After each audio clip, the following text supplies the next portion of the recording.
Since everyone is attacking Brock Turner, I have to be objective and defend him. No one has brought up if he is a virgin or not. Do we know how many women had sex with him voluntarily? This is important when it comes to explaining his motivation for the rape and justifying it. It turns out that night he was trying to hook up, but no woman wanted him for some reason. Why was a nightclub with a party going, full of such a stuck-up bitches, that none of them wanted him? Shouldn't there have been at least one slut? But then, of course, sluts seem to be the type of women who'd be the first to reject me, because I am not enough of a macho meathead for them. I've seen slutty chicks in high school, and it was clear they would have resented the shit out of me if I tried to make a pass at them. They love dick, but only when the dick is that of some tough alpha male meathead. We also can't prove if the woman he raped would have enjoyed it had the sex been voluntary.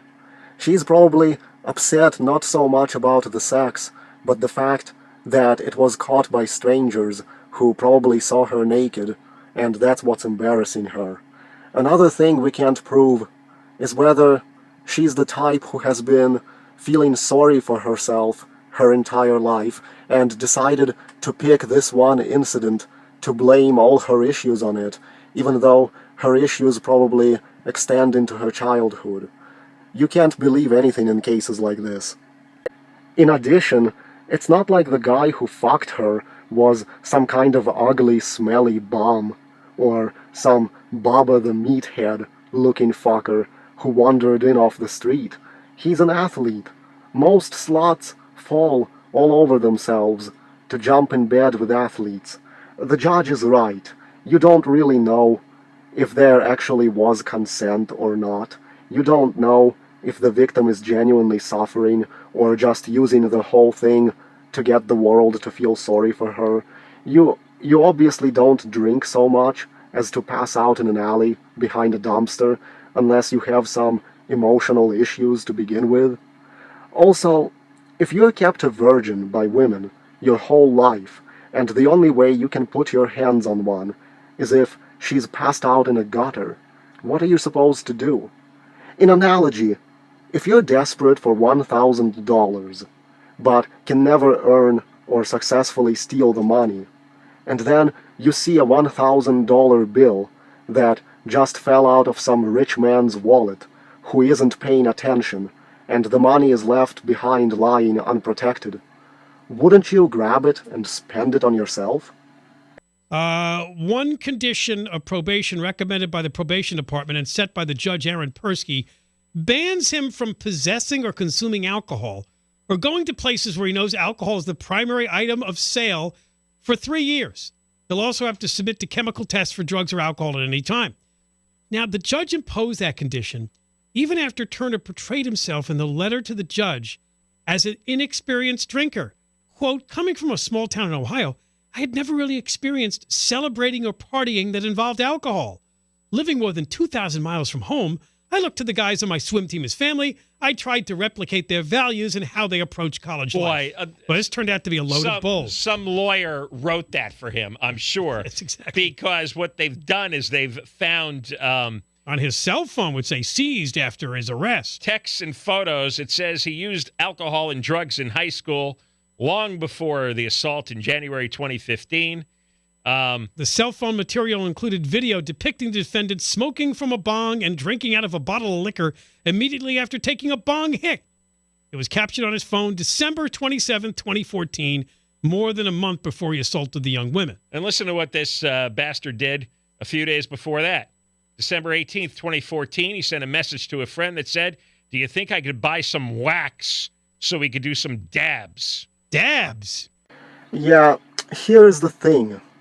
As I have long pointed out, sane people would have long ago passed laws to stop all these text messages and photos and all this crap related to cell phones from being used as evidence for anything. There are too many cell phones, and we have to pass laws that simulate privacy of the physical realm in the digital realm, which means pretending that a texted conversation is like a spoken conversation, and that it's impossible to retrieve it.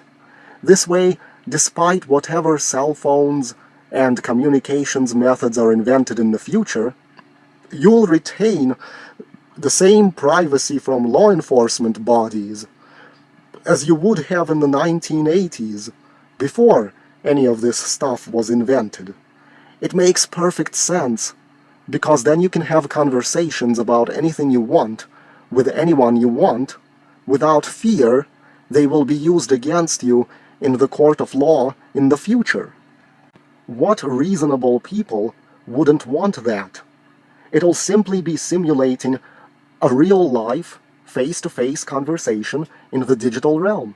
Nothing changes, it's just people who chose to text are as protected as people who would lock themselves away in a private room to talk in person. The judge was sensible in this case to ignore these text messages and photos. The law should pretend such things don't exist, to simulate the classic privacy prior to the age where text messages and emails and smartphones could be used as evidence. Simulating such a classic privacy will make it so you only have to worry about other human beings physically seeing or hearing you, which is much easier to avoid and very liberating.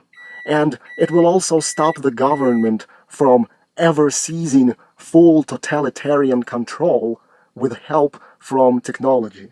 I always wondered what type of person I am to think this way.